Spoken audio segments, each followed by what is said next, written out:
कारंजा तालुक्यातील कामरगाव येथील उद्धव बाळासाहेब ठाकरे उभाठा गटाचे सर्कल प्रमुख शरद तुमसरे व पदाधिकारी यांच्याकडे वीज बिलाची व डीपी बसविण्याची तक्रार आल्यामुळे त्यांनी महावितरण कंपनीची भेट घेतली, तसेच पाठपुरावा केल्यामुळे बरेचसा 7 ते 8 डीपीचे काम करण्यात आले। तसेच वीजबिलांची समस्या व नागरिकांसोबत जाऊन मांडली। महावितरण कंपनीचा भोंगळ कारभारामुळे रहिवासी त्रस्त झाले आहेत।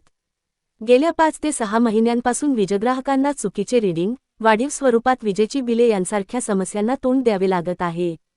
या भोंगळ कारभारामुळे कामरगाव रहिवासी आंदोलनाच्या पावित्र्यात आहेत।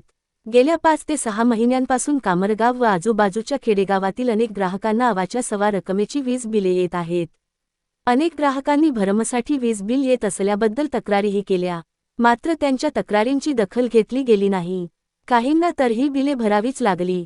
वीजग्राहकांना चुकीचे रीडिंग, वाढीव स्वरूपात विजेची बिले, जलदगतीचे वीज मीटर या समस्यांना वीजग्राहकांना सामोरे जावे लागत आहे। यामुळे ग्राहकांमध्ये संतापाची लाट पसरली आहे। विजेचा मीटर बंद असल्याची लेखी तक्रार करूनही अनेक महिने त्याची दखल घेतली जात नाही। मीटर बदलून झाल्यावर त्याचा अहवाल पाठवला जात नाही, तर चुकीचे रीडिंग हा त्रास गेल्या 5 ते 6 महिन्यांपासून जास्त जाणवत असल्याचे नागरिकांचे मत आहे। संगणकीकरणाने काहीही फायदा झाला नसून त्रस्त होऊन सुधारलेले बिल भरले तरी त्याची नोंद नसल्याने पुन्हा दुसऱ्या महिन्यात चुकीचे बिल येत असल्याची तक्रार काही ग्राहकांनी केली आहे।